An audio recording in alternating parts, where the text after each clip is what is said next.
इश्क की, ताकि मैं तुम्हें और ज्यादा जान सकूं। मैं तुम्हारा दोस्त बनना चाहता हूं। सिस्टर चूचू उठकर खड़ी हो जाती है और कहती है, अब बस करो। मुझे तुम्हारी इन बातों पर यकीन नहीं है। तुम्हें क्या लगता है वहां से मैं चली गई थी? नहीं, मैं वहीं पर रुककर तुम्हारी और उस लड़के की फाइट देख रही थी। उसके सामने तो तुम बहुत ज्यादा बदतमीजी से बात कर रहे थे। मुझे नहीं लगता कि तुम इतने ज्यादा अच्छे हो जितना तुम मेरे सामने अच्छा बनने का नाटक करते हो। और मुझे लगता है कि तुम्हारे जैसा इंसान किसी भी अजनबी के साथ इस तरह आकर दोस्ती नहीं कर सकता जैसे कि तुमने मेरे साथ आकर करने की कोशिश की है। जुपैन उसकी तरफ देखकर सोच रहा है। लगता है कि चूचू को इस बारे में पता चल चुका है। इसने मेरी फाइटिंग एबिलिटी और मेरे कैरेक्टर को देखकर जज कर लिया है कि मैं ऐसा इंसान नहीं हूं जैसा मैं बनने की कोशिश कर रहा हूं। जूमैन फिर से अपना नौटंकी मूड चालू करता है और उसे कहता है, क्या तुम वाकई में चाहती हो कि मैं तुम्हें बता दूं मैं यहां पर क्यों आया हूं? सिस्टर चूचू उसे कहती है, चलो फिर जल्दी से बताओ, तुम्हारा यहां पर आने का क्या मकसद है? तुम्हें मुझसे क्या चाहिए? जूपैन शर्माते हुए उससे कहता है, मुझे नहीं पता कि मैं इस बात को तुम्हारे सामने कैसे कहूं, लेकिन मैं कन्फेस करता हूं, मैं तुम्हारे करीब आना चाहता हूं क्योंकि मुझे तुमसे प्यार हो गया है। जब मैंने तुम्हें पहली बार देखा था तभी मुझे तुमसे प्यार हो गया था, लेकिन मैं शुरू से ही तुम्हें यह बात नहीं कह पाया। इसलिए मैंने पहले तुम्हें जानने की कोशिश की और यहां पर तुम्हारे साथ रहने लगा। जूपैन की ये सारी मीठी मीठी बातें सुनकर सिस्टर चूचू भी शर्माना शुरू कर देती है। सिस्टर चूचू दूसरी तरफ अपना चेहरा घुमा लेती है और कहती है, तुमने तो मुझे कभी देखा ही नहीं। मैंने अपने चेहरे से नकाब नहीं हटाया। फिर तुम्हें क्या पता कि मैं कैसी दिखती हूं और मुझे बिना देखे तुम मुझसे प्यार कैसे कर सकते हो? जूपैन उसकी बात सुनने के बाद सोच रहा होता है, इसने ये बात की है, इसका मतलब ये मेरे जाल में फंस चुकी है। पाथ वो टिनबा का शुक्रिया अदा करता है क्योंकि ये ट्रिक उसे टनबा ने सिखाई है। जो फैन उसे कहता है, हां, मैंने तुम्हारा चेहरा नहीं देखा हुआ, लेकिन मैंने तुम्हारी आंखें देखी हैं। तुम्हारी आंखें बहुत ज्यादा खूबसूरत हैं। मैंने इसीलिए जज कर लिया कि तुम्हारा चेहरा भी उतना ही ज्यादा खूबसूरत होगा जितनी तुम्हारी आंखें खूबसूरत हैं। सिस्टर चूचू उसे कहती है, अपनी बकवास बंद करो। आंखों का हमारे चेहरे से क्या ताल्लुक है? चाहे हमारी आंखें कितनी खूबसूरत क्यों ना हो, हमारा चेहरा वैसा नहीं होता। जापान उसे कहता है, नहीं, ऐसी ही बात है। मेरी मम्मी ने मुझसे कहा था कि जिसकी आंखें जितनी ज्यादा प्यारी होंगी उसकी शक्ल भी उतनी ज्यादा प्यारी होगी। सिस्टर चूचू उसे कहती है, नहीं, तुम्हारी मॉम ने तुमसे गलत कहा है। जूपैन अपना हाथ आगे बढ़ाता है और उसका नकाब उतारने की कोशिश करता है और कहता है, मैं खुद से देख लेता हूं कि मेरी मॉम ने गलत कहा था या सही कहा था। लेकिन सिस्टर चूचू बड़ी स्पीड के साथ उससे पीछे हट जाती है। सिस्टर चूचू जू फैन से कहती है, मुझे हाथ मत लगाना। मैं कभी भी अपना चेहरा तुम्हें नहीं दिखाऊंगी क्योंकि मैं बहुत ही बद्दी दिखती हूं। मैं बहुत ही बदसूरत हूं। इसलिए मैं नहीं चाहती कि तुम मुझे देखकर डर जाओ। अगर दोबारा तुमने मेरे निकाह को हटाने की कोशिश की तो फिर मैं तुम्हें बहुत ज्यादा पीटूं। तो फिर मुझे ये मत कहना कि मैंने ऐसा क्यों किया। जू फैन उसे कहता है, तुम्हें पता है कि मैं बहुत ज्यादा वीक हूं और मैं तुम्हें हरा भी नहीं सकूंगा, लेकिन फिर भी तुम्हें डर किस बात का है? आखिर तुम मुझे अपना चेहरा क्यों नहीं देखने देती? सिस्टर चूचू पीछे की तरफ उड़ जाती है और कहती है, अब बस भी करो। तुम्हारा ड्रामा मेरे सामने ज्यादा देर तक नहीं चलेगा। मुझे नहीं पता कि तुम यहां पर किस मकसद के लिए आए हो, लेकिन मैं यहां से जा रही हूं। मैं इस कार को छोड़कर जाने वाली हूं। मुझे नहीं लगता कि फ्यूचर में हम दोनों एक दूसरे को कभी देख पाएंगे। इसलिए अब इस बात से फर्क नहीं पड़ता कि तुम मुझे देखते हो या नहीं देखते। जो पैन चलाकर उसे कहता है, क्या तुम इस घर को छोड़कर जा रही हो? लेकिन तुम कहां पर जा रही हो? और अंदर से वो सोच रहा होता है, अगर तुम यहां से चली जाओगी तो फिर मुझे ये बुद्धि झट लिक्विड कहां से मिलेगा। सिस्टर चूचू उसे कहती है, तुम्हें ये पूछने का हक नहीं है और ना ही मैं तुम्हें इस बारे में बताऊंगी कि मैं कहां पर जा रही हूं। इसलिए दोबारा मुझे रोकने की कोशिश मत करो। मैं यहां से जा रही हूं और मैं दोबारा तुमसे कभी नहीं मिलूंगी। सिस्टर चूचू जैसे दरवाजे से बाहर निकलने लगती है, जो पैन कहता है, ये मेरे पास आखिरी मौका है। अगर मुझे इससे बुद्धि झट लिक्विड चाहिए तो मुझे इसे लेना होगा, फिर चाहे मुझे फोर्स का इस्तेमाल करके इसे छीनना ही क्यों ना पड़े। जू पैन कहता है, अगर हम दोनों यहां पर फाइट करते हैं तो इस फाइट से बहुत ज्यादा धमाके होंगे, बहुत ज्यादा शोर बचेगा, जिसकी वजह से दूसरे एल्डर्स भी यहां पर आ सकते हैं। इसलिए मुझे अपने फाइनल मूव को यूज करना होगा। उसके बाद डिसाइड करूंगा कि इससे वो बुद्धि चढ़ लिक्विड कैसे लेना है। जू फैन फिर से अपने एक स्पेशल टैक्टिक को यूज करता है, यानी वो कमजोर होने का नाटक करता है। उसकी जुदाई को बर्दाश्त नहीं कर सकता, वो उसके पीछे भागता है, लेकिन साथ ही जानबूझकर नीचे गिर जाता है। जू फैन जैसे ही नीचे की तरफ गिरता है, सिस्टर चूचू भी बहुत ज्यादा इमोशनल हो जाती है और वो जल्दी से पीछे की तरफ भागकर उसको उठाने के लिए आगे बढ़ती है। लेकिन जू फैन हंसना शुरू कर देता है। जू फैन कहता है, ये तो फंस गई। सिस्टर चूचू जैसे ही उसको उठाने लगती है, जू फैन अपना पंजा बचाए ना लेता है और कहता है, जैसे ही ये मेरे करीब पहुंचेगी, मैं इसके पास से वो बुद्धि जड़ लिक्विड की बोतल ले लूंगा। अगर वो बोतल नहीं ले सका तो इसकी बॉडी के अंदर जो बुद्धि जड़ लिक्विड है उसी को निकाल लूंगा। लेकिन जू पैन जैसे ही उसके ऊपर अटैक करने लगता है, उसका हाथ उसके नकाब के ऊपर लग जाता है, जिसकी वजह से उस लड़की का नकाब गिर जाता है। जू फैन, जो कि थोड़ी देर पहले उसको मारने वाला था, लेकिन उसकी खूबसूरती को देखकर वहीं पर रुक जाता है और वो बहुत ज्यादा हैरान हक्का बक्का वहां पर खड़ा होता है। सिस्टर चूचू उसके चेहरे पर एक जबरदस्त थप्पड़ मारती है। जू फैन पीछे दीवार के साथ जाकर गिरता है, लेकिन सिस्टर चूचू रोते हुए वहां से चली जाती है। उसे थप्पड़ मारने के बाद जू फैन थप्पड़ खाने के बाद दीवार के साथ उल्टा गिरा पड़ा होता है और कहता है, अभी अभी यहां पर क्या हुआ था? मैं कौन हूं? मैंने क्या किया और मैंने ऐसा किया क्यों? फिर थोड़ी देर के बाद जू पैन उड़ता है, अपने चेहरे पे हाथ रखते हुए कहता है, मैंने तो कभी सोचा भी नहीं था इस दुनिया में इतनी ज्यादा खूबसूरत लड़की भी हो सकती है। मैं तो बस थोड़ी देर पहले उसके सामने नाटक करने की कोशिश कर रहा था और उसे खूबसूरत कह रहा था, लेकिन असल में वो तो बहुत ज्यादा खूबसूरत है। मुझे नहीं लगता कि इस पूरे टीन शू एम्पायर में ऐसी कोई और लड़की होगी जो कि चूचू की तरह खूबसूरत होगी। चूचू तो सबसे बेस्ट है। जू फैन अभी इन्हीं सोचों में घूम होता है कि साथ ही उसे याद आता है कि उसके हाथ से बुद्धि झट लिक्विड निकल गया है। वो जल्दी से भागता हुआ दरवाजे की तरफ जाता है और कहता है, और ये मैंने क्या कर दिया? वो दरवाजे से बाहर देखता है तो दरवाजे के बाहर कोई चीज नहीं होती। सिस्टर चूचू वहां से चली गई होती है। जू फैन काफी ज्यादा घबरा जाता है और कहता है, अब मैं क्या करूंगा? वो तो अपने साथ बुद्धि झट लिक्विड को ले गई है, अब मेरे हाथ कुछ भी नहीं लगा। जू फैन अब अपने आप पर ही गुस्सा करता है और कहता है, ये मुझे हो क्या रहा है? मैं इंसानों की तरह का क्यों बनता जा रहा हूं? मैं एक डीएम एम्परर हूं। एक लड़की को देखकर मैं स्टन कैसे हो सकता हूं? मेरे पास मौका था, मैं उसे बुद्धि झट लिक्विड छीन सकता था। कहीं ऐसा तो नहीं कि इंसानों की तरह मेरी बॉडी के अंदर भी ये ठरक पने वाला कीड़ा आ गया है?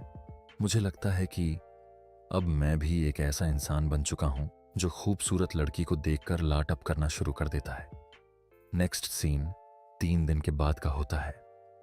टिम्बा और उसकी बहन जाओ बहन दोनों उस कॉटेज में आते हैं और बाहर से चलाकर से कहते हैं, ब्रदर संग यू, क्या तुम यहां पर हो? जो पैन अंदर अपने बिस्तर पर बैठा कल्टिवेट कर रहा होता है। नब्बा उसे जिंदा देखकर बहुत ज्यादा खुश हो जाता है और भागता हुआ जैसे ही उसकी तरफ जाने लगता है, वो एक शील के साथ टकराता है और पीछे की तरफ गिर जाता है। साथ ही जू फैन भी अपनी आंखें खोल लेता है क्योंकि उसे पता चल जाता है कि कोई यहां पर आया है। जू फैन कहता है, मेडिसिन किंग के पॉइजन का बहुत बहुत शुक्रिया। उसके पॉइजन को रिमूव करने के चक्कर में सिस्टर चूचू ने अपनी बहुत सारी की पावर मेरी बॉडी में म्यूट की थी, जिसकी वजह से मैंने ब्रेक थ्रू कर लिया है। अब मैं अपनी बोन फोर्जिंग राम के 2nd लेवल तक पहुंच गया हूं। जू पैन उठकर बाहर आ जाता है। कहता है और टियांबा से कहता है, ब्रदर टियांबा, तुम यहां पर क्या कर रहे हो? ये तो एक थर्ड क्लास की फैमिली वाले का घर है, तुम एक सेकंड क्लास की फैमिली वाले हो। नमा, जो कि उसकी शील्ड के साथ टकराकर बाहर गिर गया था, वो उसे कहता है, अब बस भी करो, पहले तो तुमने मेरे ऊपर अटैक किया, अब तुम मुझे प्लैटर कर रहे हो। मुझे ये बताओ, मैं तुम्हारे रूम में एंटर क्यों नहीं हो पाया? जैसे मैं तुम्हारी तरफ जाने लगा था, मुझे लगा शायद मैं किसी चीज से टकरा गया हूं। जू फैन उसे कहता है, लेकिन तुम्हें किसने कहा था कि बिना परमिशन के अंदर ऐसी मत उठाए चले आओ? मैंने तुमने देखा नहीं, मैं वहां पर बैकर कल्टीवेट कर रहा था। जब मैं कल्टीवेट करता हूं तो मैंने अपने ईट गट एक शील्ड बनाई हुई थी ताकि कोई मुझे डिस्टर्ब ना करे। तुम्हारी तरह का कोई बेवकूफ ना परेशान हो जाता है और कहता है, क्या तुम्हें फॉर्मेशन बनाना भी आता है? नप्पा उसे कहता है, तुम्हारे सामने खड़ा हूं, लेकिन फिर भी मुझे यकीन नहीं आता कि तुम वही सोशु हो। पहले तो तुम बहुत ही बेकार इंसान हुआ करते थे, अब तुम्हें फॉर्मेशन बनाना भी आती है। पिछले कुछ सालों में तुमने अपनी स्ट्रेंथ को भी बढ़ा लिया है और साथ ही तुम्हें अल्केमी भी आती है। जूपमैन आगे से हंसना शुरू कर देता है और कहता है, तो इसमें बुरा क्या है कि मैंने कुछ फॉर्मेशन बनाना सीख ली है? मैं एक जयंग कल्टीवेटर हूं। मुझे इस तरह की नई नई चीजें सीखने का बहुत ज्यादा शौक है। मुझे जहां से भी कोई टेक्निक मिलती है मैं उसको अपना लेता हूं। वैसे भी ये सब कुछ तुम लोगों की वजह से हुआ है, क्योंकि तुम्हारी फैमिली ने मुझे धक्के देकर घर से निकाल दिया था और रिश्ता देने से मना किया था। क्योंकि मैं वीक हूं, इसलिए मैं अब अपने आप को स्ट्रांग बना रहा हूं। वो दोनों बहन भाई उसकी बात सुनकर सोच में पड़ जाते हैं। कहीं तो हमारे पर इल्जाम तो नहीं लगा रहे कि हम दोनों ने तुम्हारी ये हालत की है? जनवाहन हंसते हुए उससे कहता है, मुझे तो तुम्हारी इन सारी अचीवमेंट्स को देखकर बहुत ज्यादा शर्मिंदगी महसूस हो रही है, लेकिन मैं तुमसे वादा करता हूं, मैं भी एक दिन इतनी ज्यादा मेहनत करूंगा कि तुम्हारी तरह एक ग्रेट मास्टर बन जाऊंगा। मुझे भी ये सारी टेक्निक्स आ जाएंगी। जब जपस की बात सुनने के बाद सोच रहा होता है, तुम्हें तो मेहनत करने की जरूरत ही नहीं है, और वैसे भी तुम कभी स्ट्रंग नहीं बन सकते। वो दिन कभी नहीं आएगा, और जिस दिन तुम स्ट्रंग बन गए, उस दिन तो इन गली में मौजूद जितने भी कमजोर लोग हैं वो सारे भी स्ट्रंग बन जाएंगे। डूफ कहता है, चलो छोड़ो, वैसे भी अब मैं इसे नहीं मारने वाला, ये तो वैसे भी बेवकूफ का दोस्त है। नवाजू फैन से पूछता है, मैं तो तुमसे पूछना भूली, क्या सिस्टर चूचू कहां पर है? वो यहां पर नजर नहीं आ रही। जब सिस्टर चूचू वहां पर आई थी और तुम्हें हमारे पास से उठाकर ले गई, उन्होंने कहा कि वो तुम्हें ठीक कर देंगी। मुझे नहीं लगा था कि वो तुम्हें ठीक कर पाएंगी, लेकिन तुम तो वाकई में बच गए हो। अब वो कहां पर है? हमें उनका भी शुक्रिया अदा करना है। जू फैन उसकी बात सुनने के बाद उदास हो जाता है और कहता है, ये एक बहुत ही लंबी कहानी है। जू फैन अपनी कहानी सुना रहा है जबकि टनबा को कुछ और लग रहा है। जू फैन कहता है, मेरे सामने एक अपॉर्चुनिटी थी, लेकिन मैंने उसको गवा दिया। जू पैन के जहन में बुद्धि जेट लिक्विड होता है और वो बुद्धि जेट लिक्विड के बारे में ही बात कर रहा है, जबकि टनबा को ऐसा लग रहा है कि ये सिस्टर चूचू के बारे में बात कर रहा है। जू पैन कहता है, वो मेरे बिल्कुल सामने थी, लेकिन अब वो चली गई। मेरे पास मौका था, मैं उसको हासिल कर सकता था, लेकिन अब यहां पर बैठक सिर्फ रोने धोने की। मैं और क्या कर सकता हूं? अगर गढ़ ने मुझे कोई सेकंड चांस दिया और वो मुझे मिल गई, तो फिर मैं इस मौके को अपने हाथ से जाने नहीं दूंगा। जब आगे बढ़ने का मौका मिलेगा तो मैं आगे बढ़ूंगा। मैं उसकी खूबसूरती को देखकर वहीं पर स्टल नहीं हो जाऊंगा। तो यानबा भी उसकी सारी बातें सुनने के बाद काफी ज्यादा उदास हो जाता है और उसके कंधे पे हाथ रखते हुए कहता है, ब्रदर, मैं तुम्हारे दुख में बराबर का शरीक हूं। तुम्हें उदास रहने की जरूरत नहीं। तुम्हें फ्यूचर में एक और लड़की मिल जाएगी, लेकिन तुम्हारा प्यार एक दिन जरूर वापस मिल जाएगा। अगर तुम्हारा प्यार सच्चा है तो सिस्टर चूचू तुम्हारे पास वापस आ जाएंगी। जबकि जू पैन उसकी पास का गुस्सा आ जाता है और कहता है, लगता है इस बेवकूफ ने मेरी सारी की सारी बात को गलत समझ लिया है। यानबा, जो कि जू फैन को सिस्टर चूचू के प्यार का भाषण दे रहा होता है, उसकी बहन वहीं पर थोड़ा सख्त है और गुस्से के साथ अपने भाई की तरफ देखती है। वो कहता है, अच्छा ठीक है, मुझे समझ आ गई। और फिर जू फैन से कहता है, जू फैन, जंगल में इतने ज्यादा दरख्त हैं, तुम्हें हमेशा एक ही दरख्त के साथ क्यों चिपके रहना है? यहां पर देखो, तुम्हारे आसपास और भी खूबसूरत लड़कियां हो सकती हैं। सल में वो अपनी बहन जाओ बैन की बात कर रहा है। जरा अपनी आंखें खोलकर पीछे की तरफ तो देखो, क्या पता तुम्हें उससे भी ज्यादा बेहतर लड़की मिल जाए। जू फैन उसकी बातें सुनकर बहुत ज्यादा गुस्सा हो रहा होता है और कहता है, इस लड़के को क्या लगता है कि मैं कोई ठरकी लड़का हूं जिसे लड़कियां चाहिए? मुझे प्यार प्यार नहीं करना। मैं तो इसलिए गुस्से में हूं कि मेरे हाथ से बुद्धि झट लिक्विड चला गया। जूप एंड डोंक नबा से कहता है, ब्रदर डोंक, तुम यहां पर किस लिए आए हो? क्या तुम ये सिर्फ यही देखने के लिए आए हो कि मैं मर गया हूं या फिर जिंदा हूं, या फिर कोई और भी स्पेशल काम है? जू पैन उन दोनों से कहता है, अगर तुम दोनों यहां पर सिर्फ यही देखने के लिए आए हो कि मैं जिंदा हूं या मर गया हूं, तो फिर तुम दोनों यहां से जा सकती हो, क्योंकि तुम दोनों ने मुझे जिंदा देख लिया है। नबा चिल्लाते हुए कहता है, और शुक्र है तुमने मुझे याद दिला दिया। अगर तुमने मुझे याद न दिलाया होता, मैं तो ये बात बोल ही चुका था।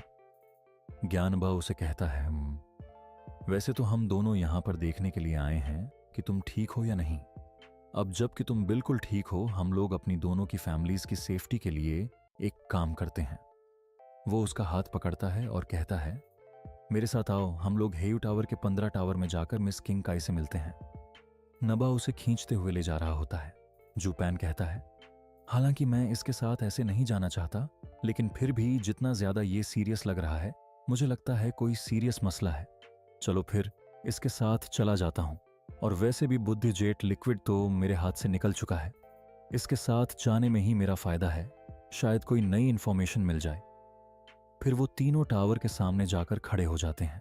स्टर किंग काई के टावर के सामने लूपमैन उस टावर की तरफ देखकर कहता है, ये तो किंग काई का हाउस है, तुम मुझे यहां पर क्यों लेकर आए हो? नबा उसे कहता है, ब्रदर, मैं काफी दिनों से इस बारे में सोच रहा था।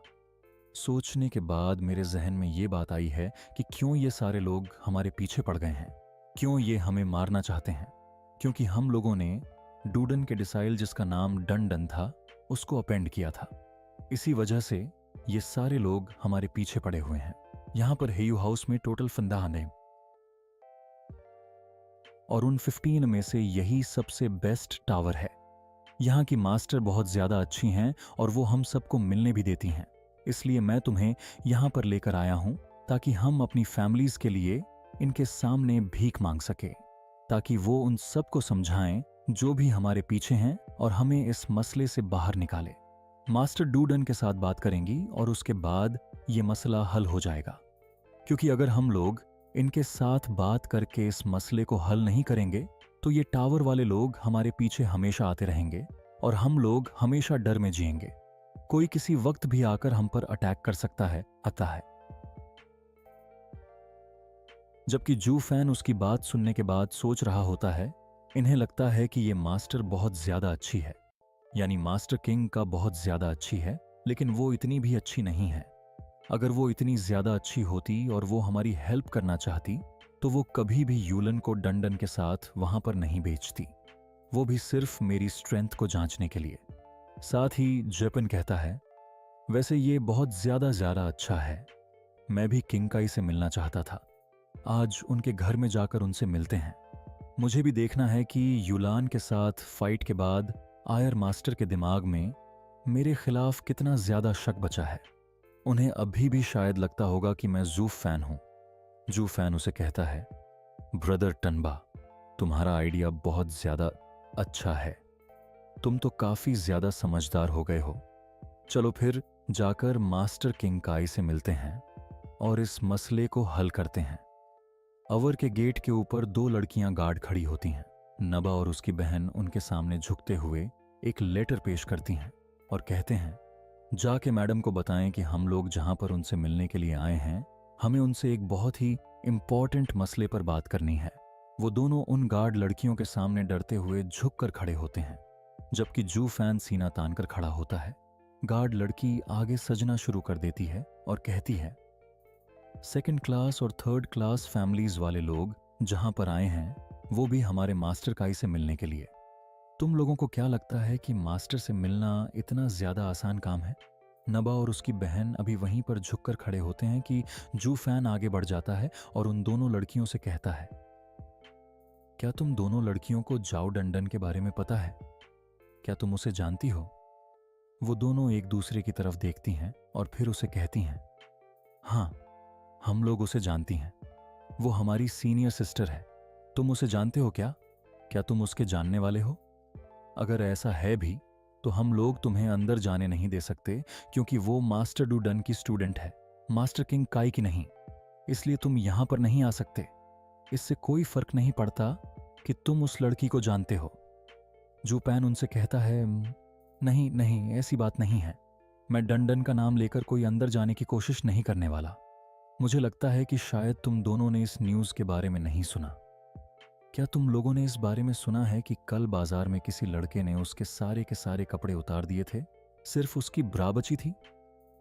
वो दोनों ही उसकी बात सुनकर काफी ज्यादा चौंक जाती हैं और कहती हैं, हाँ, हमने इस न्यूज़ के बारे में सुना है। हमने सुना है कि वो लड़का बहुत ही पागल किस्म का इंसान था जिसने उसने कपड़े उतारे थे। जू फैन आके सजना शुरू कर देता है और कहता है, क्या तुम्हें पता है वो लड़का कौन था? वो लड़का मैं था। और साथ ही जू फैन चिल्लाते हुए उन दोनों से कहता है, अगर तुम दोनों ने जाकर मास्टर को नहीं बताया कि हम लोग उससे मिलने के लिए आए हैं तो मेरा यकीन करो, मैं तुम दोनों के कपड़े उतार कर तुम दोनों को बाजार में फेंक दूंगा। वो दोनों गार्ड लड़कियां पहले तो डर जाती हैं, लेकिन साथ ही उसे कहती हैं, तुम्हारी हिम्मत कैसे हुई हमारे साथ इस तरह बात करने की? लेकिन जू फैन उन्हें घूर कर देखता है और कहता है, इस बात से क्या फर्क पड़ता है कि तुम किंग काई की स्टूडेंट हो या फिर डू डैन की स्टूडेंट हो। जैसे ही जू फैन अपनी पावर्स को रिलीज करता है, वो दोनों लड़कियां बहुत ज्यादा डर जाती हैं और उनमें से एक भागती हुई अंदर अपने मास्टर काई को बताने के लिए चली जाती है। दूसरी वाली जू फैन से कहती है, तुम यहीं पर रुको, मेरी सिस्टर अभी जाकर मास्टर को बुलाकर लाती है, फिर देखना तुम्हारा क्या हाल होता है। नबा जू फैन से कहता है, ब्रदर संग, ये तुमने क्या कर दिया? अगर इस बात से मास्टर काई और भी ज्यादा गुस्सा हो गई तो फिर हमारा क्या होगा? हम लोग तो यहां पर माफी मांगने के लिए और समझौता करने के लिए आए थे।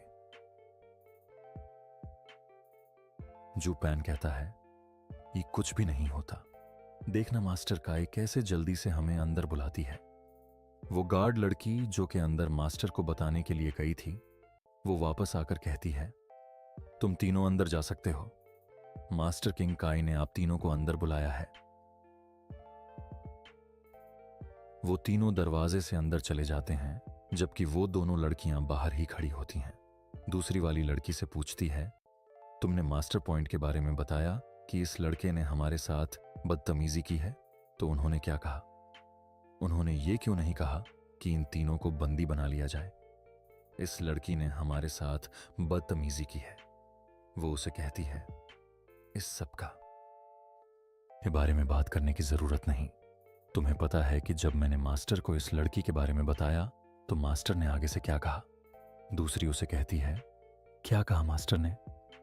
वो उसे कहती है, मास्टर ने कहा ये लड़का पागल है, इसके साथ कभी भी पंगा मत लेना, और अगर कहीं ये तुम्हें रास्ते में मिल जाए तो अपना रास्ता बदल लेना, पर इससे पंगा मत लेना। जो फैन भी जाते हुए उनकी बातें सुन रहा होता है, वो उनकी तरफ देखकर उन्हें घूर कर देखता है और वो दोनों लड़कियां बहुत ज्यादा डर जाती हैं। नेक्स्ट सीन हाल के अंदर का होता है।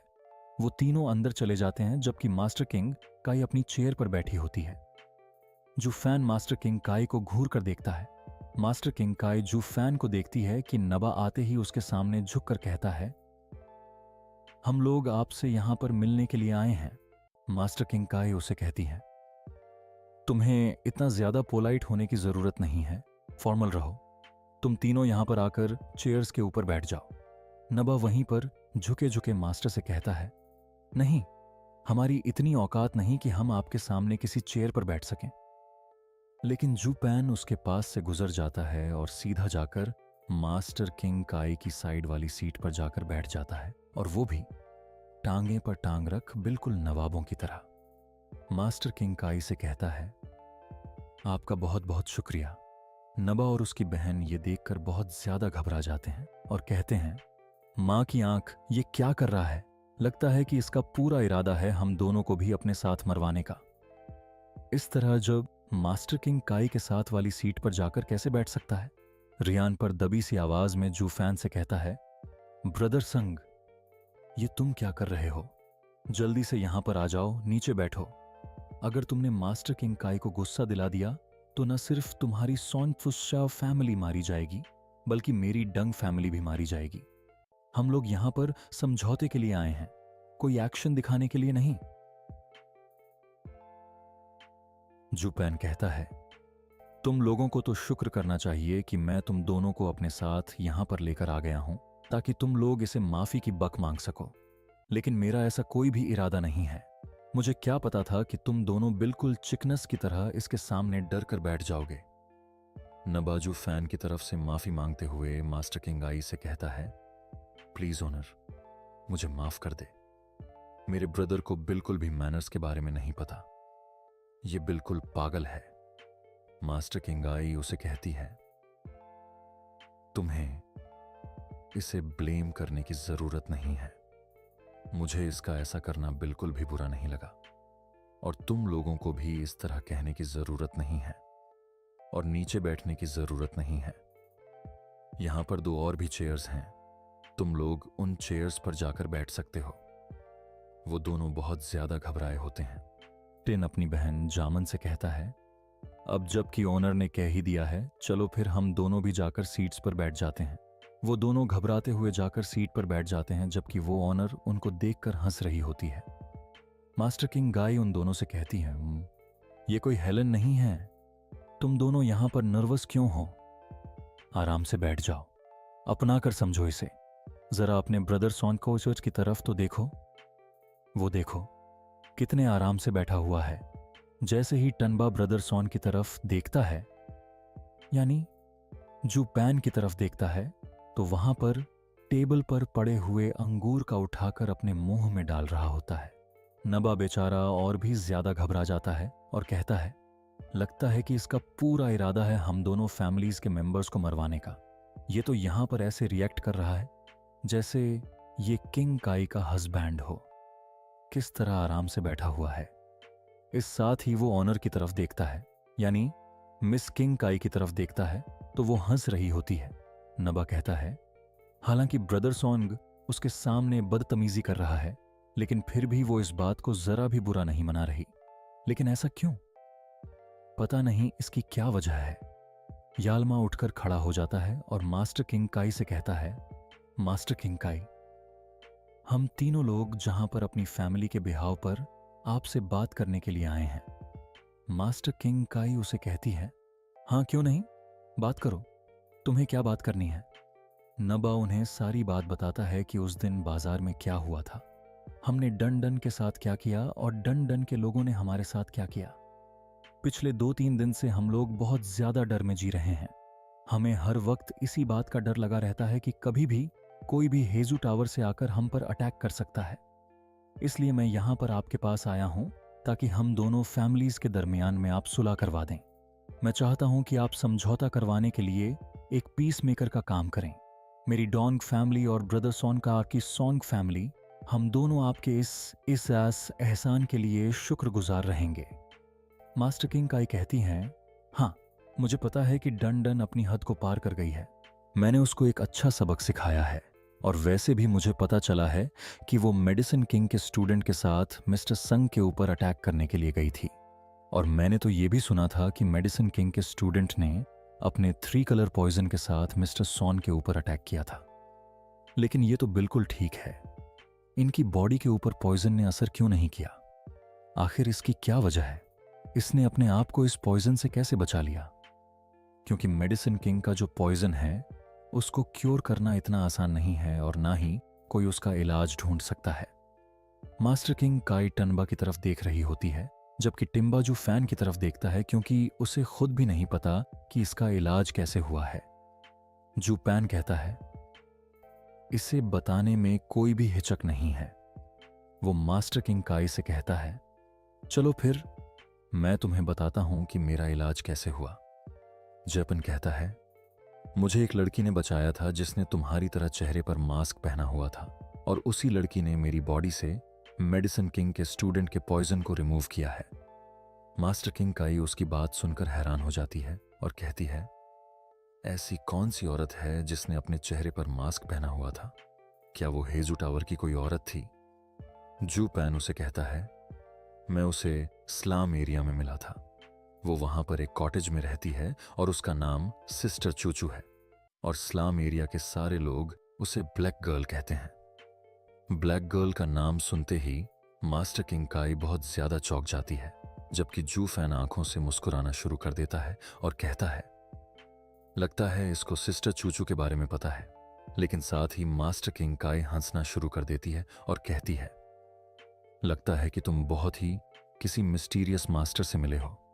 तुम्हारी किस्मत में मरना नहीं लिखा हुआ था, इसलिए तुम्हारी जान बच गई और तुम किसी ऐसी लड़की से मिले। जू पैन कहता है, मेरे जिंदा होने की शुभकामनाओं के लिए आपका बहुत बहुत शुक्रिया। नबा ने अपने हाथ में एक स्टोरेज रिंग पहनी होती है।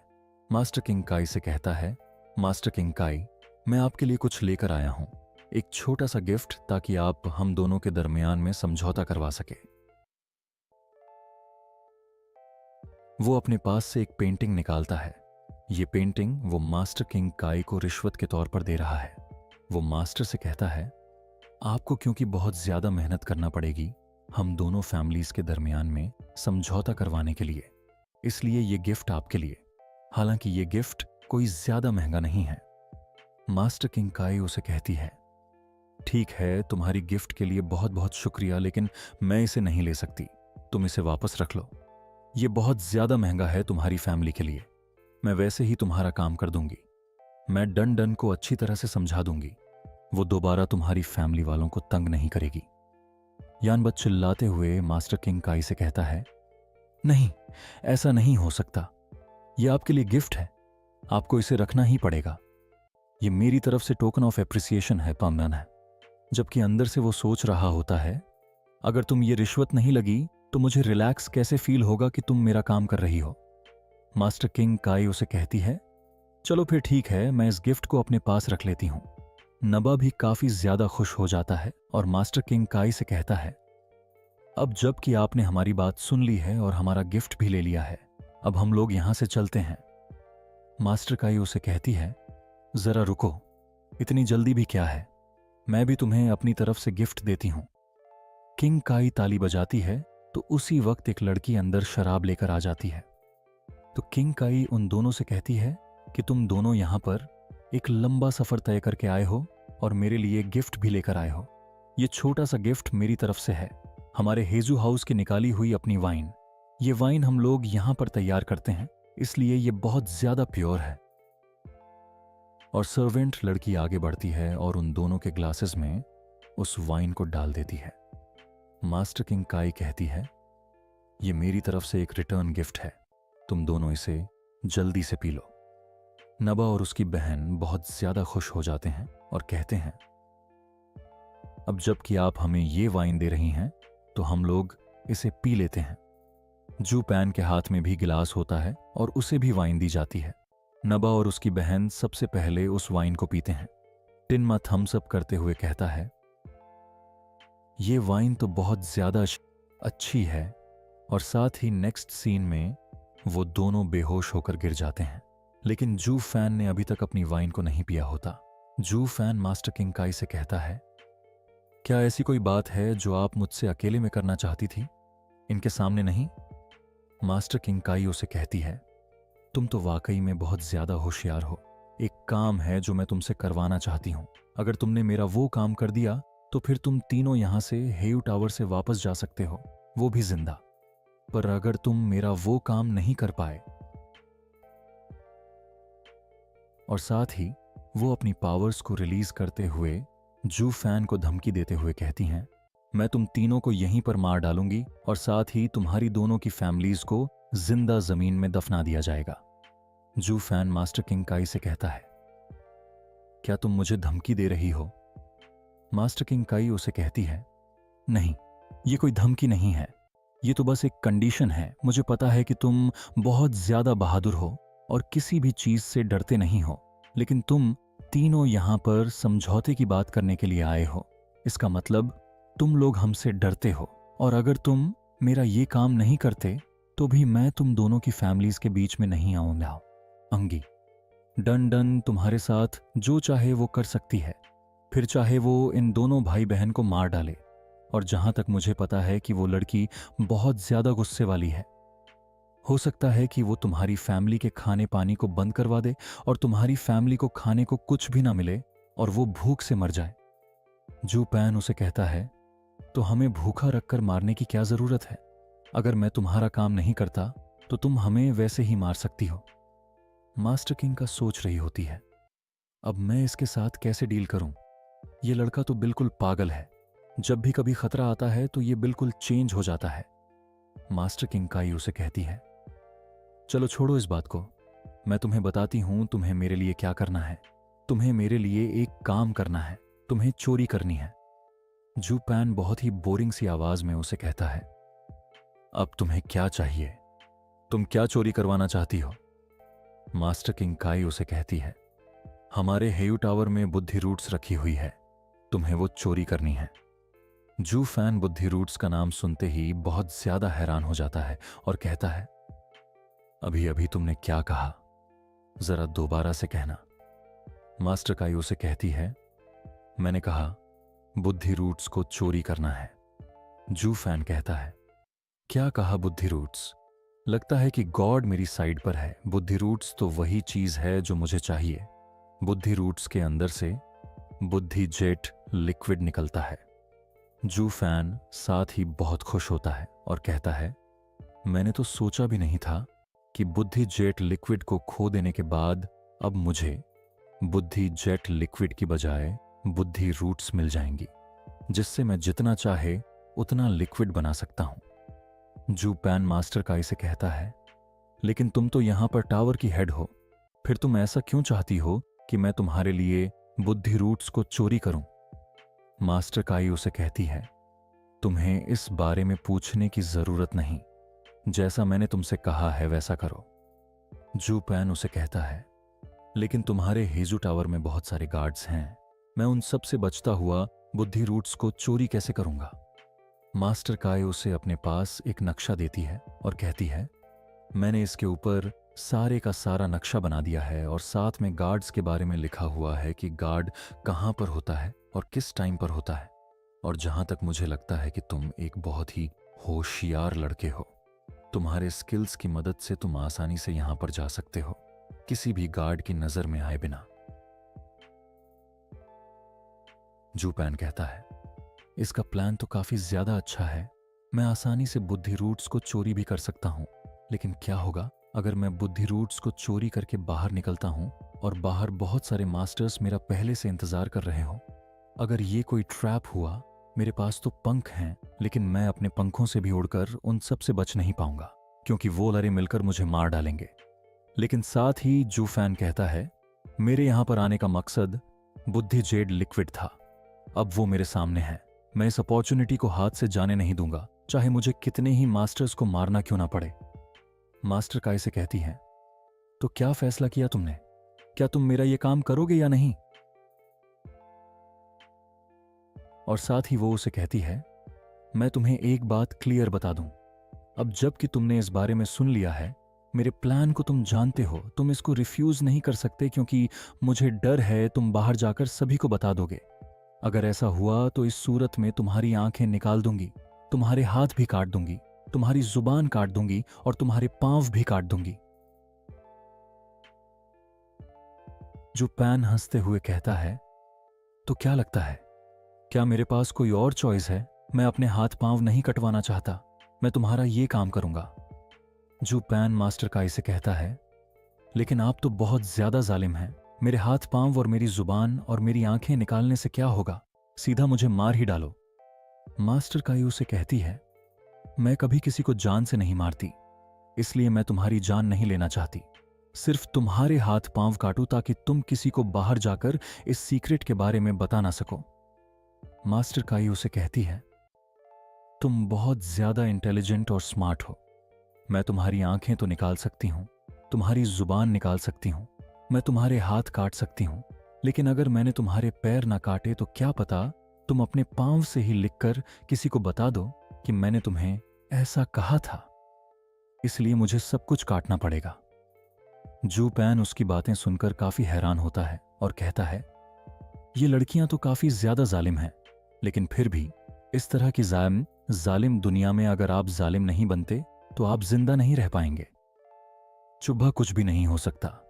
और यहीं पर वो जाओनिंग के बारे में बताता है कि जाओनिंग जैसी सिंपल लड़की जो कि बहुत ज्यादा ज्यादा अच्छी है और कोई भी फाइटिंग एबिलिटी नहीं और बहुत ज्यादा नरम दिल है, उस जैसी लड़की को सभी लोग बुली करते हैं, कांदे हैं। अगर मैं उसे बचाने के लिए वहां पर नहीं होता तो अब तक तो सेवंथ एल्डर अपने लिए किलड्रोन के तौर पर यूज कर चुका होता। मास्टर काई उसे कहती है, मिस्टर सोंग, चलो फिर ठीक है, हमारी डील हो गई, तुम्हें आज रात चोरी करनी है। सुमन कहता है, लेकिन ये कुछ ज्यादा जल्दी नहीं हो रहा, मेरी तो तैयारी भी कंप्लीट नहीं है। वो उसे कहती है, नहीं, तुम्हें आज ही करना होगा, तुम्हें इस बारे में नहीं पता। इन बुद्धि रूट्स को साल के इसी दिन चांद की रोशनी में रखा जाता है और तुम सिर्फ इन्हें इसी दिन ही चोरी कर सकते हो। तब तक बाकी का पूरा साल एक और लड़की है जो कि इन रूट्स को अपने पास संभाल कर रखती है। वो हमारी हेव टावर की हेड ओनर है। तुम उसे ऐसा भी कह सकते हो कि वो इस दुनिया की सबसे ज्यादा खूबसूरत लड़की है। उसका नाम चू किंग चंग है। कहता है, हाँ, मैंने भी इसका नाम सुना हुआ है। चू किंग चंग का नाम मैंने सुना है कि वो टीजू एम्पायर में सबसे ज्यादा खूबसूरत औरत है, लेकिन उसकी कल्टीवेशन कितनी है? क्या वो बहुत ज्यादा स्ट्रांग भी है? मास्टर काई उसे कहती है, वो मेरी सीनियर सिस्टर है और उसकी कल्टीवेशन ही मनली परफॉर्म ड्राम की 3rd लेवल पर है। जू पैन कहता है, ही मनली परफॉर्म ड्राम की 3rd लेयर। ये तो कोई मुश्किल नहीं है, मैं उसके साथ डील कर सकता हूं। जू पैन कहता है, चलो फिर ठीक है, मुझे तुम्हारी डील मंजूर है, मैं तुम्हारे लिए ये काम करूंगा। किंग काई उसे कहती है, चलो फिर ठीक है, मुझे भी मंजूर है। जू फैन कहता है, बस ऐसे ही हमारी डील हो गई? वो उसे कहती है, हाँ हो गई, मेरे लिए तुम्हारे अल्फाज ही काफी हैं। और साथ ही वो चुटकी बजाती है और उसके दोनों दोस्त यानी टनबा और जावन दोनों ही होश में आ जाते हैं। नेक्स्ट सीन में वो तीनों टावर से बाहर आ जाते हैं, जबकि जावन और टिनबा दोनों अभी भी नशे में होते हैं और कहते हैं, हम लोगों ने इतनी अच्छी वाइन पहली बार पी है, पीते ही हमें तो होश नहीं रहा था। जबकि जू पैन, जो कि उनके पीछे पीछे चल रहा होता है, वो अपने ब्लडी बेबी को रिलीज करता है और साथ ही उसे अपनी एक पिल खिला देता है जिससे इनविंसिबिलिटी मिलती है ताकि उसे कोई देख ना पाए। वो अपने ब्लडी बेबी को वापस टावर के अंदर भेजता है। जू पैन कहता है, चलो फिर अंदर चल के देखते हैं कि अंदर हो क्या रहा है। आखिर ऐसा कौन सा मसला है जिसकी वजह से वो बुद्धि रूट्स को मुझसे चोरी करवाना चाहती है। जू पैन टावर की खिड़की में जाकर छुप जाता है, जबकि मास्टर किंग काई अपनी कुर्सी के ऊपर बैठी होती है और उसी वक्त दिखाते हैं मास्टर किंग का एक एक कुर्सी के पीछे मेडिसिन किंग खड़ा होता है। जू फैन देखकर बहुत ज्यादा हैरान हो जाता है और कहता है, ये कमीना यहां पर क्या कर रहा है? मेडिसिन किंग किंग काई के कंधे में हाथ रखता है और उसके कंधे को दबाते हुए कहता है, तुमने ऐसा क्यों किया कमीनी? क्या तुम मुझे धोखा देने की सोच रही हो? मास्टर किंग काई उसे कहती है, नहीं मास्टर जंसो, मैं ऐसा नहीं कर सकती। अगर मैं खुद उस बुद्धि रूट्स को चोरी करने के लिए जाती हूं और लोगों को पता चल गया तो मैं यहां पर नहीं रह पाऊंगी। मैं इस टावर की ओनर हूं और वो भी हेड ओनर, इसलिए मैंने उस लड़के को यह काम दे दिया है। वो लड़का जो आपका काम कर देगा और उसके बाद हम लोग उस लड़के को मार डालेंगे और उसके बाद किसी का भी शक मेरे ऊपर नहीं जाएगा। अगर कोई उसे पकड़ भी लेता है तो वो सारे कहेंगे कि इसी लड़के ने बुद्धि रूट्स को चोरी किया है। मेडिसिन किंग जनसंग उसे कहता है, तुम मेरे लिए काम कर रही हो लेकिन फिर भी तुम्हें अपने फ्यूचर की पड़ी है। तुम्हें नहीं पता कि मेरे होते हुए तुम्हारा फ्यूचर सिक्योर है। मास्टर जनसंग बहुत ज्यादा गुस्सा हो जाते हैं और उसे कहते हैं वो लड़का तो सिर्फ बनफॉर्चून की फर्स्ट लेवल पर है। अगर किसी ने उसे वहां पर पकड़ लिया और उस लड़के ने तुम्हारा नाम ले दिया और तुमने मेरा नाम ले दिया तो फिर मैं तुम्हें नहीं छोड़ूंगा। और साथ ही वो मास्टर किंकाई को उसी के ऊपर से धक्का दे देता है, जिससे मास्टर क्विंकाई नीचे जाकर गिरती है। मास्टर जनसंग यानी मेडिसिन किंग उसे कहता है तुम्हारे 15 टावर्स में से ज्यादातर टावर्स की हेड्स को मैंने अपने कंट्रोल में कर लिया हुआ है। वो सारी मेरे पॉइजन से इफेक्टेड हैं और सारी मेरी बात मानती हैं।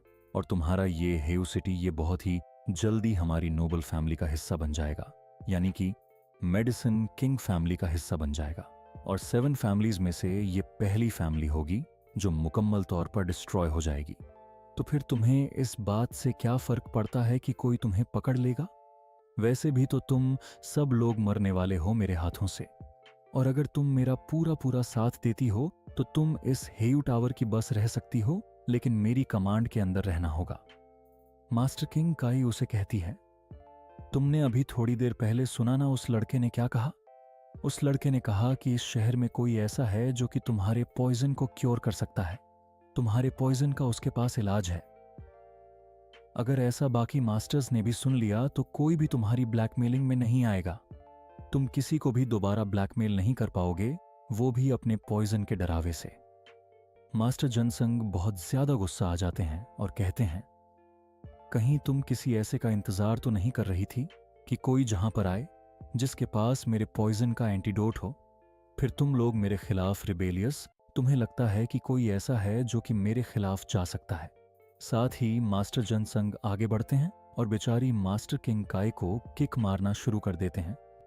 मेरे 7 पॉइजन वाली जो टेक्निक है उसका तोड़ किसी के पास भी नहीं। ये दुनिया के सबसे डेडलीस्ट पॉइजन है और कोई भी इसका तोड़ नहीं निकाल सकता। और तुम्हें लगता है कि कोई तुम्हें मुझसे आकर बचा सकता है। ये तुम्हारी सबसे बड़ी भूल है। और साथ ही उसे किक मार रहे होते हैं। तुम उस लड़के की बात कर रही हो। वो लड़का बहुत ज्यादा लकी था जो मेरे स्टूडेंट के साथ लड़ा था। मेरे स्टूडेंट ने सिर्फ 3 पॉइजन वाली टेक्निक को यूज किया था। अगर वो मेरे साथ फाइट करता तो मेरे पास 7 पॉट्स वाली टेक्निक है जिसका तोड़ किसी के पास भी नहीं है। इस पूरे टन एम्पायर में किसी के पास भी नहीं।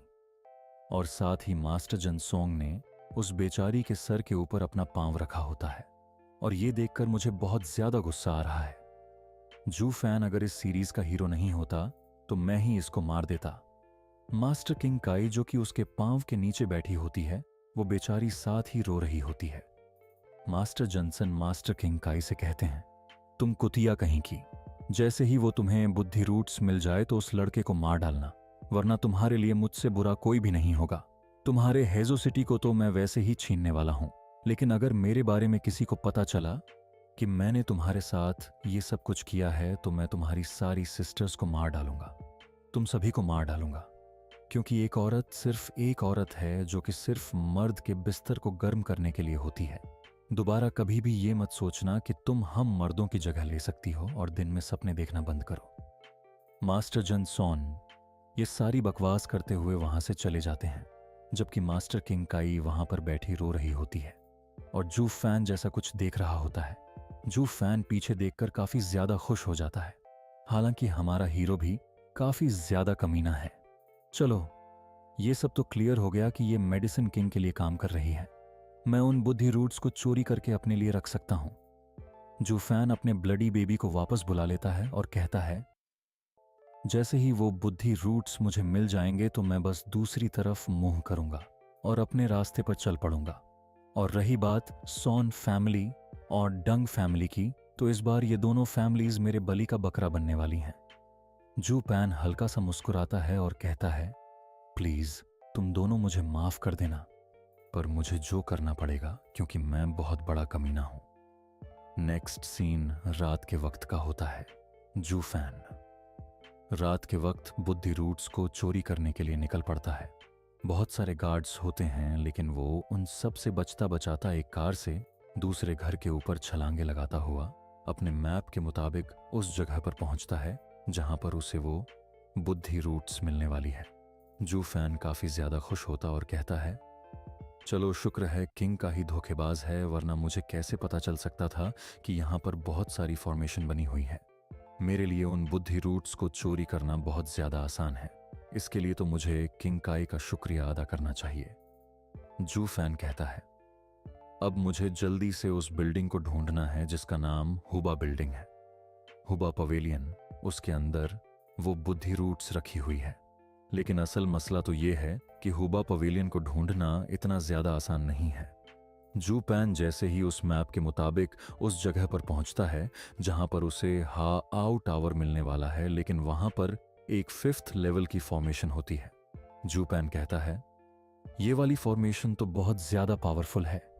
इसकी मदद से हम किसी भी जगह की लोकेशन को चेंज कर सकते हैं। इसलिए अगर किंग काई ने यह नक्शा बनाया था, उस वक्त हो सकता है कि यथास पवेलियन यहीं पर था, लेकिन अब इस फॉर्मेशन की वजह से वो इस पूरे हेयू सिटी में कहीं पर भी हो सकता है, क्योंकि उसकी लोकेशन चेंज हो चुकी है। फिर जू फैन वहां से वापस चला जाता है और कहता है, अब जबकि हुबा पवेलियन यहां पर है ही नहीं, तो इसका मतलब मुझे पूरे सिटी में उसे ढूंढना होगा। वो अपने ब्लडी बेबी को बाहर निकालता और कहता है, चलो फिर अपने ब्लडी बेबी को आगे भेजकर हर एक घर की तलाशी लेता हूं। जहां पर मुझे वो हुबा मिल गया, वहीं पर मैं बुद्धि रूट्स होंगी। जू फैन अपने ब्लडी बेबी को जैसे ही बाहर भेजता है, वो थोड़ा सा आगे जाता है तो उसे पता चलता है कि नीचे एक घर के अंदर एक मास्टर बैठा हुआ है। जू फैन अपने ब्लडी बेबी को वहीं पे रोक देता है और उसे देखने के लिए नीचे चला जाता है। और जैसे ही वो खिड़की से जाकर अंदर देखता है तो अंदर जीटान के एथे एल्डर बैठे होते हैं, जबकि उसी वक्त जीटान भी उनके सामने आकर बैठता है। एल्डर उसे कहते हैं, जीटियान, तुम आजकल बहुत ही ज्यादा एक्सरसाइज कर रहे हो, तुम कुछ ज्यादा मेहनत नहीं कर रहे। मुझे लगता है कि तुम बहुत ही जल्दी अपने भाई के साथ कैचअप कर लोगे। जीटियान एल्डर से कहता है, मैंने जब भी अपने फादर से सुना है वो मेरे भाई की तारीफ कर रहे होते हैं। वो कहते हैं कि मेरे भाई जैसा जीनियस हजारों सालों में एक बार पैदा होता है, और मुझे लगता है कि मेरा भाई वाकई में एक बहुत बड़ा जीनियस है। फ्यूचर में वो बहुत ज्यादा आगे जाएगा और बहुत ज्यादा लिमिटलेस अचीवमेंट्स हासिल करेगा। मुझे नहीं लगता कि गॉड्स भी उसको रोक सकते हैं। मैं उसके साथ अपने आप को कैसे कंपेयर कर सकता हूं, लेकिन मुझे अपने भाई की स्ट्रेंथ के साथ अपने आप को कंपेयर नहीं करना। मुझे तो उस कमीने जो फैन के साथ अपनी स्ट्रेंथ को कंपेयर करना है। मैं उसके जितना स्ट्रांग बनना चाहता हूं। एल्डर उसे कहते हैं, तुम्हें लगता है कि तुम उस जीनियस लेवल जितने स्ट्रांग हो सकते हो। जीट यान एल्डर से कहता है, एल्डर, मैं आपको अपने दिल की बात बताता हूं। जब से मैं जिन्हों मैशन में पैदा हुआ हूं, मैंने कुछ भी बड़ा नहीं किया। मैंने कभी अपनी प्रैक्टिस को सीरियसली नहीं लिया। लेकिन जब मैं किंगविंग सिटी में था, तब मुझे अपने आप पर बहुत ज्यादा अफसोस हुआ, क्योंकि मैंने ऐसा क्यों नहीं किया। मैंने अपने आप को स्ट्रांग क्यों नहीं बनाया। वहां पर मैं इतना ज्यादा वीक था कि मैं एक लड़की की हेल्प नहीं कर पाया। मैं जॉनिंग की हेल्प नहीं कर पाया जब उसे मेरी बहुत ज्यादा जरूरत थी। मैं उम्मीद करता हूं कि जॉनिंग को फ्यूचर में जब भी कभी जरूरत पड़ेगी तो उस वक्त मैं उसकी हेल्प करने के लिए वहां पर हूं, ना कि वो कमीना जो फैन। एल्डर उसकी सारी बात सुनने के बाद कहते हैं, बच्चे, मैं तुम्हारी सारी बात समझ रहा हूं, लेकिन मैं तुम्हें एक बात क्लियर कर दूं। जहां पर तुम हो, तुम सेकंड सन हो जिन्हों फैमिली के हेड के। इसलिए मुझे नहीं लगता कि तुम्हारे फादर तुम्हें जॉनी के साथ शादी करने देंगे। टन उनसे कहता है, मुझे ये बात अच्छी तरह से पता है, लेकिन मुझे जू फैन का शुक्रिया अदा करना चाहिए, क्योंकि मैंने जू फैन से एक बात सीखी है। जब आपके पास एब्सोल्यूट पावर होती है तो कोई भी आपके सामने टिक नहीं पाता। हर किसी को आपकी बात मानना पड़ती है।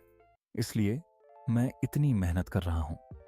एल्डर, आपने हमेशा मुझसे कहा एल्डर बहुत ज्यादा पावरफुल है, कभी भी उसके साथ पंगा मत लेना।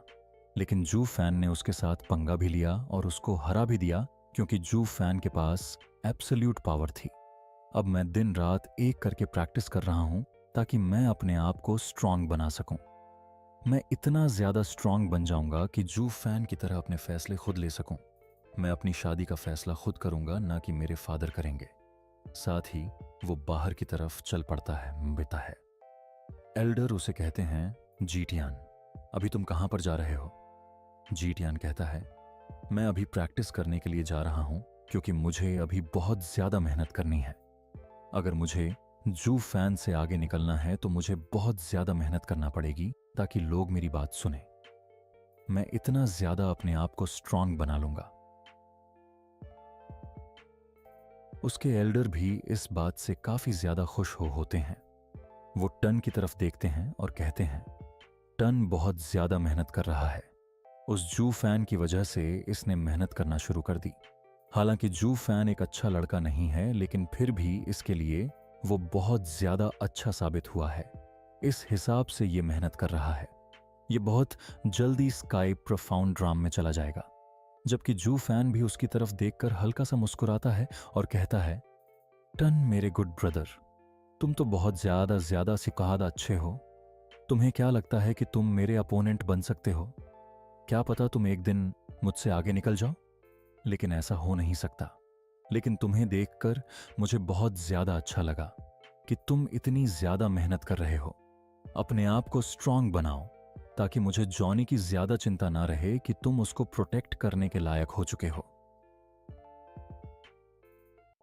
फिर जू पैन अपने ब्लडी बेबी को वापस बुला लेता है। जू पैन कहता है, यहां पर सारे के सारे घर खाली क्यों हैं? मैं जहां भी जा रहा हूं किसी घर में कोई बंदा नहीं है। जू पैन कहता है, इन खाली घरों के पास तो हुबा पवेलियन हो नहीं सकता। वो किसी ऑनर के घर के बहुत ज्यादा करीब होगा। मुझे किसी ऑनर के घर को ढूंढना होगा। जू पैन का ब्लडी बेबी अभी एक खाली घर के ऊपर से उठता हुआ जा रहा होता है कि उसे एक घर के अंदर से आवाज आती है। यू लन कह रहा होता है, मिस डन प्लीज मुझे एक किस करने दो। डन उसे मना कर रही होती है। जू फैन भी उनकी आवाज सुनकर बहुत ज्यादा हैरान हो जाता है। ये तो डन और उस मेडिसिन किंग का स्टूडेंट है। चलो चल के देखते हैं ये दोनों क्या कर रहे हैं। जू फैन ऊपर से खिड़की से चुप के देखता है। यू लन थक की तरह डन से कहता है, तुम्हारे उस पहले वाले फियांसे की तो उस लड़के सोजू ने अंडे ही फोड़ दिए हैं। अब तो वो कुछ भी करने के लायक नहीं रहा। तो प्लीज मुझे तो कुछ करने दो। मैं तो कुछ कर सकता हूं। चलो आप जल्दी से मान जाओ ना। मैं तो सिर्फ एक किस करने का कह रहा हूं, बाकी सब कुछ बाद में कर लेंगे। जू फैन मेडिसिन किंग के स्टूडेंट की तरफ देखता है और कहता है, मेडिसिन किंग तो वाकई में मेडिसिन किंग है। उसने अपने स्टूडेंट को कितनी जल्दी से ठीक कर दिया। हालांकि मैंने इसको बहुत ही बुरी तरह पीटा था, इसकी हड्डियां भी तोड़ दी थीं, लेकिन उसकी मेडिसिन ने इसको बहुत ही जल्दी रिकवर कर दिया है। जूलन उसे कहता है, डन चलो जल्दी से बताओ आखिर मसला क्या है? क्या मैं तुम्हें पसंद नहीं हूं? डैंडन उसे कहती है, नहीं, ऐसी बात नहीं है। असल में हमारी हेजू टावर का रूल है कि हम लड़कियां शादी के बाद ही अपने हस्बैंड के साथ सोती हैं। जू फैन उनकी बातें सुनकर बोर हो रहा होता है और कहता है, ये कैसी गंदी बातें कर रहे हैं? पर तो मेरे काम की कोई भी चीज नहीं है। मुझे यहां से चलना चाहिए। एंड डन से कहता है, तुम्हें इस बात की फिक्र करने की जरूरत नहीं। आज या कल ये तुम्हारा हेजू पैलेस, ये सारे का सारा मेडिसिन किंग के नाम होने वाला है। ये हमारी फैमिली का हिस्सा बना थे। जाएगा तो फिर तुम्हारे हेयू टावर के रूल्स किस काम के हैं? कहीं ऐसा तो नहीं तुम अपने पहले वाले फियांसे से अभी भी प्यार करती हो? डन उसे कहती है, नहीं, ऐसी बात नहीं है। फिर वो उसे कहता है, तो फिर मसला क्या है? चलो जल्दी से बताओ। तो मेरे साथ ये क्यों नहीं कर सकती? जू पैन कहता है, मैंने बहुत देर यहां पर रुक लिया। ये ठरकम वाली बातें मुझसे सुनी नहीं जा रही। मैं यहां से जा रहा हूं। लेकिन उसी वक्त डन चिल्लाकर कहती है, मुझे भी अपनी मास्टर मू डैन से मिलने के लिए जाना है। मैं हर रात अपनी मास्टर ड्यू डैन से मिलने के लिए जाती हूं, इसलिए मैं तुम्हारे साथ यहां पर नहीं रुक सकती। मुझे जाने दो। जू पैन, जो कि वहां से जाने वाला होता है, वो वहीं पर रुक जाता है और कहता है, ये तो बहुत ही अच्छी लीड है। डूडन तो एक मास्टर है, उससे पता चल सकता है कि हुबा पवेलियन कहां पर है। जू फैन काफी ज्यादा खुश हो जाता है और कहता है, अब मुझे पास इस लड़की को फॉलो करना है और ये मुझे मास्टर डूडन तक ले जाएगी। लेकिन यू लैन उसको वहां से जाने नहीं दे रहा होता। वो उसको पकड़ लेता है और उसके साथ जबरदस्ती करने की कोशिश करता है। जू फैन अपने ब्लडी बेबी को आगे भेजता है और उसकी बॉडी के अंदर घुसा देता है और कहता है, मेडिसिन किंग के कमीने स्टूडेंट, अपना काम बाद में कर लेना, पहले इस लड़की को मेरा काम पूरा करने दो। जल्दी से इस लड़की को छोड़ो ताकि ये अपने मास्टर के पास जा सके। ब्लडी बेबी जैसे ही जूलन की बॉडी के अंदर जाता है, यू लन अपना पेट पकड़कर वहीं पर गिर जाता है और कहता है, मेरे पेट में बहुत ज्यादा दर्द हो रहा है। और फिर वो वहीं पर बेहोश हो जाता है, जबकि डन डन मौका देखकर वहां से भाग जाती है। जू फैन कहता है, अगर मुझे तुम्हारे मास्टर का डर ना होता कि वो यहां पर आकर मेरे साथ मसला क्रिएट करेगा तो मैं तुम्हें यहीं पर मार देता। लेकिन चलो, मेरा काम तो हो गया। वो डैन डन का पीछा करना शुरू करता है। डैन डन जो कि सीधी अपनी मास्टर डू डैन के घर की तरफ जा रही है। डन डन बहुत ज्यादा परेशान होती है और रोती हुई अपनी मास्टर डू डन के घर की तरफ जा रही होती है, जबकि जू फैन भी उसके पीछे पीछे होता है और सामने एक टावर की तरफ जाती है। जू फैन कहता है, तो इसका मतलब मास्टर डू डैन जहां पर है। डन डन सीधी दरवाजे पे जाती है और दरवाजे पे नॉक करना शुरू करती है, लेकिन अंदर से कोई भी दरवाजा नहीं खोलता। वो काफी देर तक नॉक करती है। जू पैन कहता है, आइड अंदर से दरवाजा क्यों नहीं खो रहा, क्योंकि उसका तो ब्लडी बेबी है। वो दरवाजे के आर पार चला जाता है, लेकिन जैसे ही वो अंदर जाता है, वो सीन देखकर बहुत ज्यादा हैरान हो जाता है। एल्डर लीन सामने बैठे होते हैं, जबकि मास्टर डूडन उसके सामने खड़ी होती है और उसे कहती है, मास्टर लिन, क्या आप मुझे पसंद करते हैं? मास्टर लिन अर्ज की तरह उसे कहते हैं, हाँ, मैं तुम्हें बहुत ज्यादा लाइक करता हूं। मैं क्या सभी लोग तुम्हें लाइक करते हैं क्योंकि तुम बहुत ज्यादा खूबसूरत हो? जू पैन उन सब की तरफ देखकर कहता है, अब ऐसा कैसे हो सकता है? मैं जहां पर भी जाता हूं मुझे इसी तरह के सीन देखने को मिल रहे हैं। जू पैन कहता है, लेकिन चलो फिर भी मैं थोड़ी देर के लिए देख लेता हूं, आइश यहां पर क्या होने वाला है। एल्डर लीन आगे बढ़ते हैं और मास्टर डूडन के चेहरे से नकाब हटाने की कोशिश करते हैं, लेकिन मास्टर डूडैन जल्दी से पीछे की तरफ हट जाती है और उसे कहती हैं, क्या हुआ? अभी तो तुमने कहा कि मैं तुम्हें पसंद करती हूं या नहीं। हाँ, मैं तुम्हें पसंद करता हूं। मुझे बस तुम्हारा चेहरा देखना है, तुम कितनी ज्यादा खूबसूरत हो। मास्टर डूडन से कहती है, अगर तुम मेरे चेहरे से मेरा नकाब हटाकर देखना चाहते हो तो फिर तुम्हें हेयू टावर की साइड पर होना होगा। एल्डर और भी ज्यादा खुश हो जाते हैं और कहते हैं, हाँ क्यों नहीं, मैं तुम्हारी साइड पर हो जाऊंगा। मास्टर डूडन कहती है, तो इसका मतलब मैंने आपको जितनी भी अपनी टर्म्स एंड कंडीशंस बताई है, आप उन सबको मानने को तैयार हैं? टर्म्स और कंडीशंस का नाम सुनते ही एल्डर लीन वहीं पर रुक जाते हैं और कहते हैं, नहीं, मैं ये सब कुछ नहीं मानने वाला। तुम चाहती हो कि मैं तुम्हारी तरफ से मेडिसिन किंग के साथ फाइट करूं। सारी नोबल फैमिलीज वाले लोग ये बात अच्छी तरह से जानते हैं कि कोई भी मेडिसिन किंग के साथ पंगा नहीं लेता, क्योंकि वो बहुत ज्यादा खतरनाक है और उसके पॉइजन का कोई भी इलाज नहीं। तुम चाहती हो कि मैं तुम्हारी तरफ से मेडिसिन किंग के साथ फाइट करूं? ऐसा नहीं होगा। हाँ, मुझे तुम अच्छी लगती हो, लेकिन इसका मतलब ये नहीं कि मैं तुम्हारी खातिर मर जाऊं। मास्टर डूडैन गुस्सा हो जाती है और एल्डर से कहती है, एल्डर, अभी थोड़ी देर पहले आपने कहा था कि मैं आपको बहुत ज्यादा पसंद हूं और आप मुझसे प्यार करेंगे। आप तो मेरे लिए मरने को भी तैयार हैं, मानिए हैं।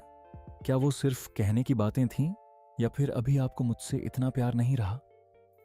एल्डर लीन उसे कहते हैं, हाँ, ये बात सच है कि मैं तुम्हारे प्यार के लिए जान दे सकता हूं, लेकिन ऐसे नहीं। मेडिसिन किंग के हाथों से मरना ये तो बिल्कुल बेकार बात है। मास्टर डूडैन और भी ज्यादा गुस्सा हो जाती है और कहती है, तुम बहुत बड़े झूठे हो। सारे मर्द बहुत बड़े झूठे होते हैं। अब चुपचाप यहां से चले जाओ, मैं तुम्हारी शक्ल भी नहीं देखना चाहती। तुम एक झूठे इंसान हो। एल्डर लीन पीछे की तरफ घूमते हैं और कहते हैं, मुझे पता है कि तुम बहुत ज्यादा गुस्से में हो। तुम्हारी हेजू टावर की सिचुएशन मैं सभी जानता हूं। मेडिसिन किंग तुम लोगों के पीछे है, लेकिन मैं तुम्हें एक बात बता दूं, तुम अपने हेजू टावर को नहीं बचा पाओगी। मेडिसिन किंग ने तुम्हारे पर नजर रखी हुई है। जबकि डू डैन एल्डर की बातें सुनकर रोना शुरू कर देती है।